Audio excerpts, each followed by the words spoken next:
Hello everyone and welcome to Lush and Salty Aquariums. My name is Stefan and thank you for coming to the channel.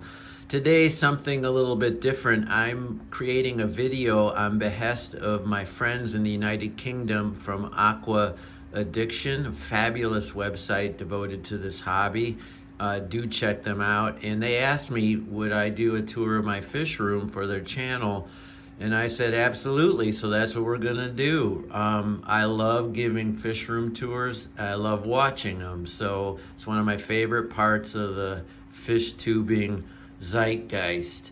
So this is the room, right, from one of the two doorways into it. This used to be a butler's pantry in the old building that I live in. That's a fire escape back there, believe it or not, where I can do water changes if nobody tells the building on me. And then I've got a rack system, which we're looking at now, and that's where we're gonna start. And I'll swivel the camera accordingly. This is the 12-gallon bookshelf aquarium. It's from Lifeguard Aquatics. That's the manufacturer of the water box here.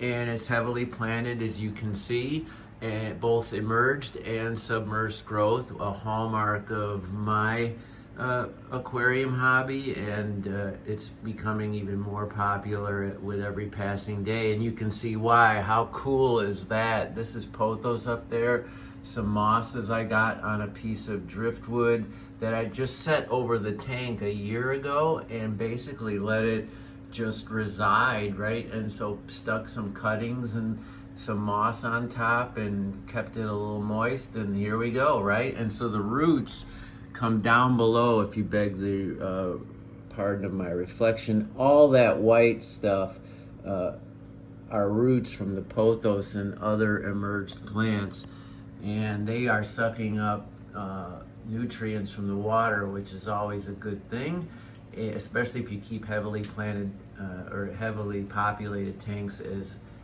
I do. So I've got cryptocorn, forest of it basically, java fern and other epiphytes. There's anubias in the back. Here's another piece of pothos and you can see the roots there. I'm using lava rock and classic bogwood, but it's hard to see it, and it's not just because of the reflection, it's because the plants are so intense. I've got a little bit of dwarf hair grass, and one of the fun plants in here back there behind the lava rock, that's a pink flamingo, that's a pink flamingo. So that used to be a really expensive rare plant, not anymore, not so much. There's a chubby autosynclus, slightly out of focus. Got those in all my tanks.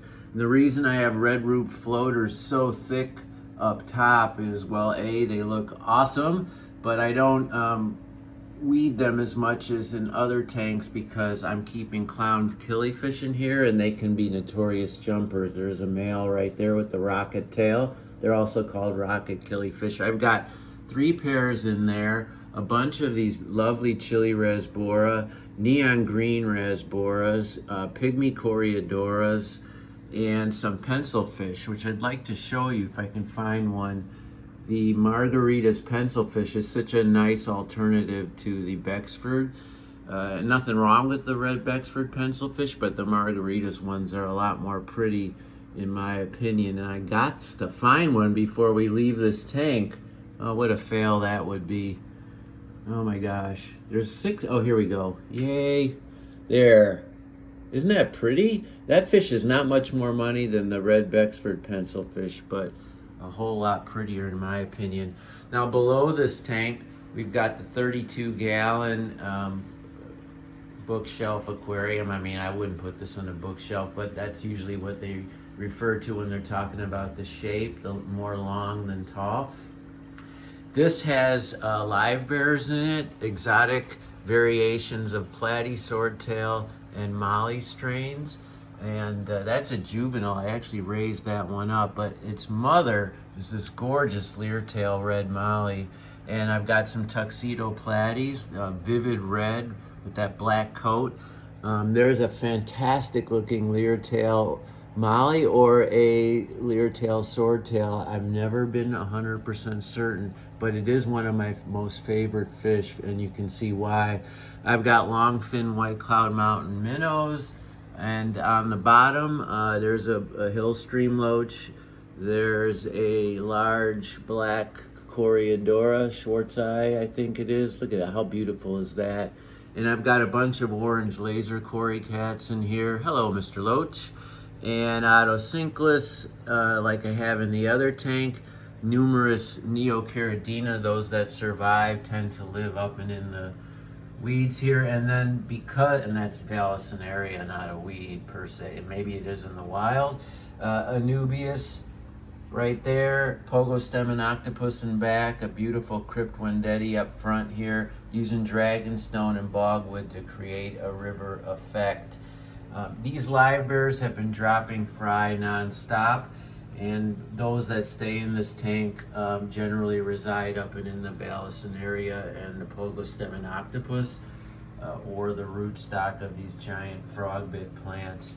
However, I've been netting some out and raising them up in I have two of these 5-gallon tanks, and you can see it's just ridiculously overpopulated. So I'm going to be bringing a couple dozen of these, if not more, to an LFS tomorrow or the next day. These are fry from all the fish I just showed you.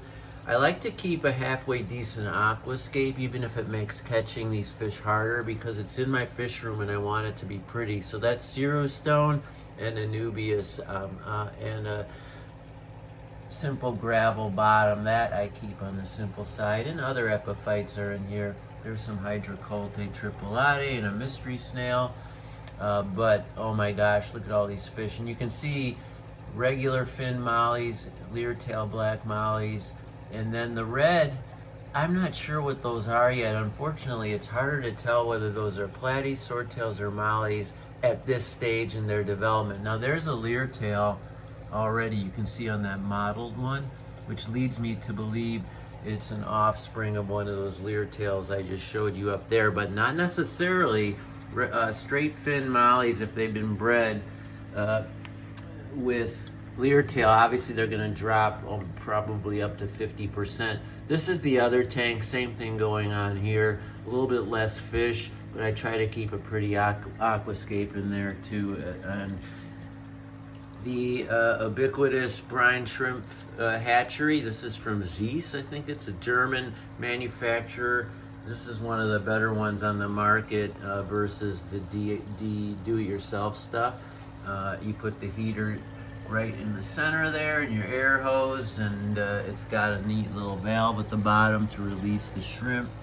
It's a good product. I recommend it, and I recommend raising baby brine shrimp even if you don't have baby fish. I was feeding those to, well, especially to these really small rasboras and tetras, but really any fish, even big discus, will go nuts for baby brine shrimp. Remember, their eyes are a lot smaller than ours, so what might seem microscopic to us might seem like a damn fine appetizer to them.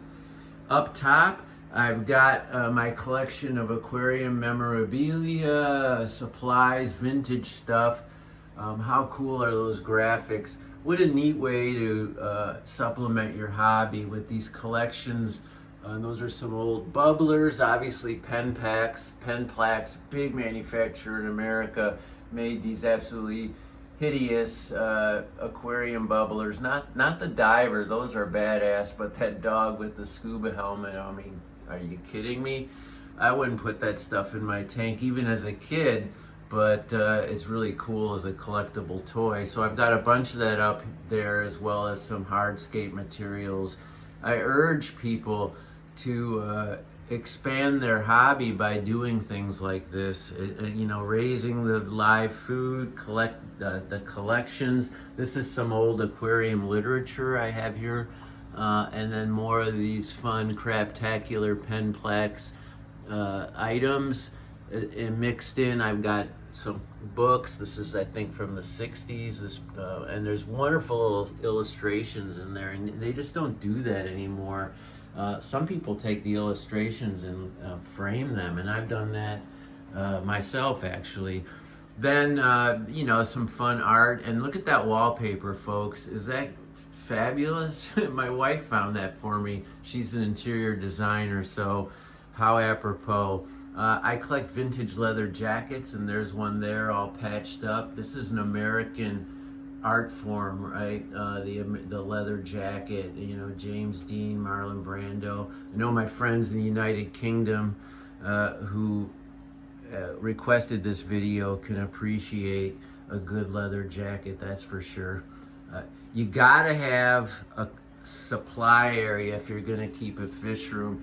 This closet, and it's not a tiny closet, is 80% predominantly fish aquarium hobby related items. You know, label your packages, use the plastic totes.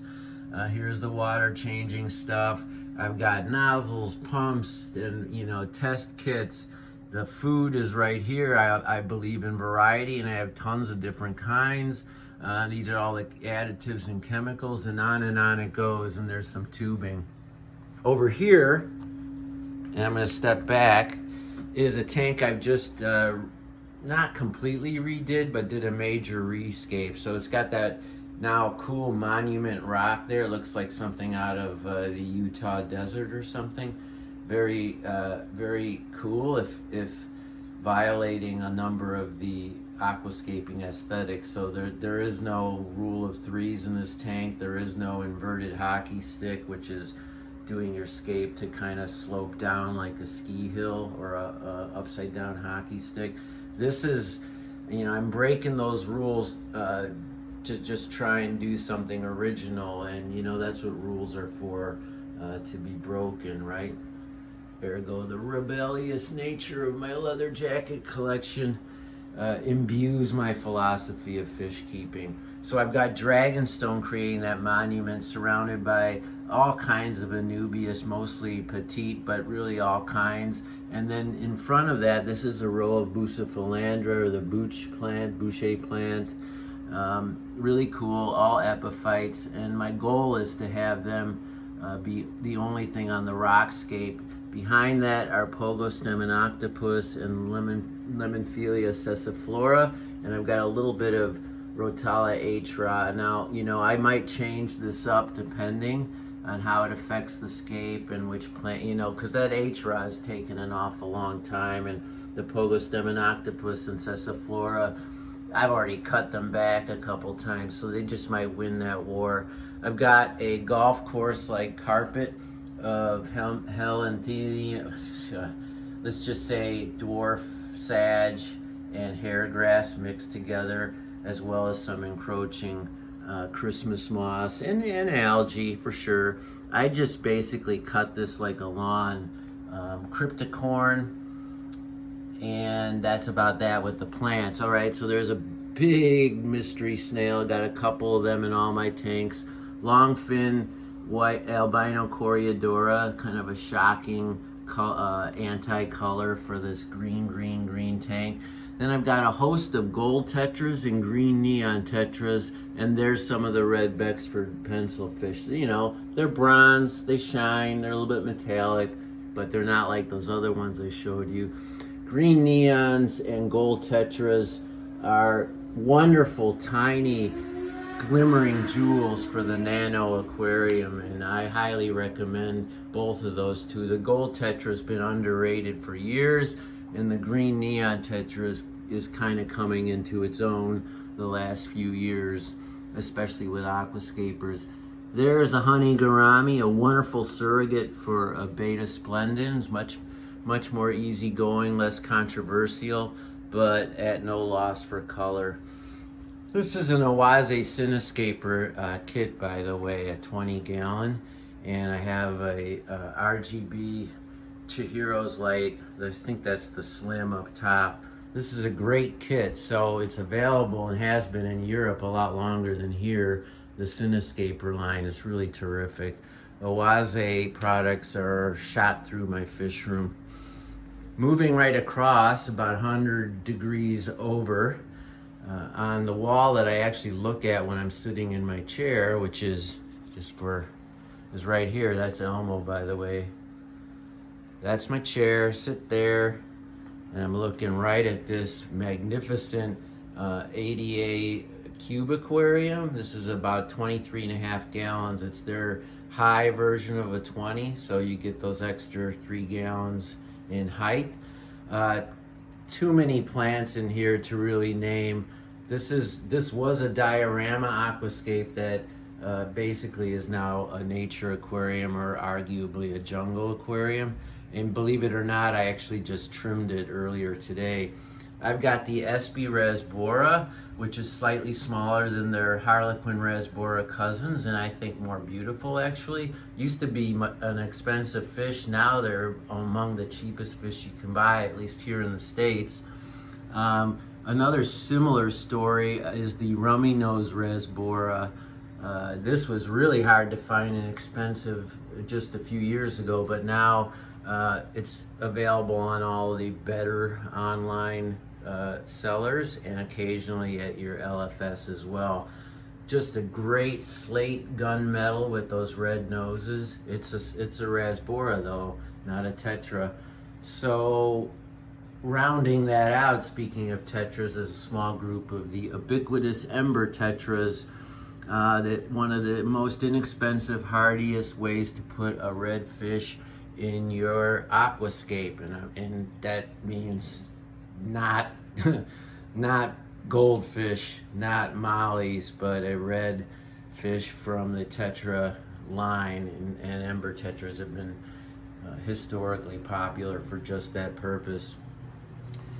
I'm going to shoot out around the corner and end on my 135 gallon freshwater display tank. This is run on a sump. Used to be a marine tank. When I moved back to Chicago, I switched it up and went all freshwater so I could do 100% of the work. I had help with my marine tank. I don't have any help with any of these tanks.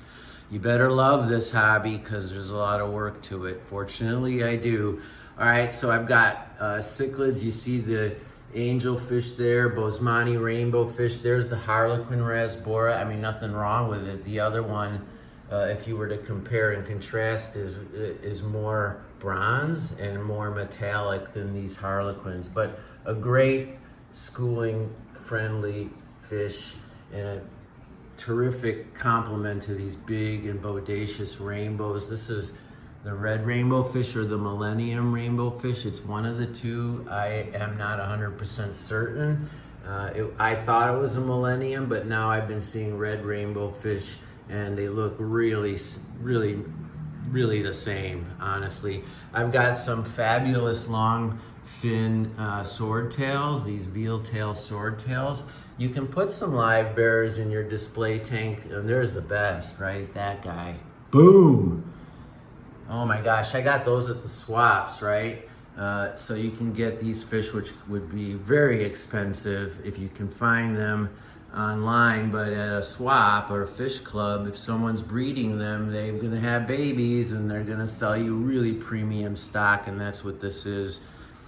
There's cryptocorn, a forest of it, valves, an area in the back. I have the island aquascape. That's how it started, with just some epiphytes, Anubias, Amazon swords, things like that sticking out from it. But now, the rest of the plants have caught up. That's Sirius stone, and then I have a multiple layered substrate, gravel, sand, aqua soil, and even bags of lava rock to add height in the back and save me some money on what would be, it's a lot of pounds or kilos in the UK to fill a tank this size. As I said, there's a sump beneath. This was a custom cabinet I had made when I was living in California. The sump is an aquarium under an aquarium. I created a freshwater refugium with live plants, both immersed and submerged. The pump apparatus is there. I've got pothos and other ivies growing up top, so I added a light source there, and then sponge media going down through a ton of biomedia and then into that refugium that I pointed out. I've got an auto top off here, that's 5 gallons, and then of course I have the CO2. Now, this is the dual regulator, so on each side of this big tank, I have a large diffuser. trying to put CO2 with a diffuser into a tank this size. If you go any bigger, it's damn near impossible. And I'm pushing my luck with this one, but the trick was to have that dual valve down there. All right, everybody, they asked for 15 minutes. I've gone over. I sure do appreciate this little partnership, and I hope you enjoyed the video from Chicago, Illinois, in the United States of America. My name is Stefan, and as I like to say to my followers, always keep your hands in the tank. Ciao for now.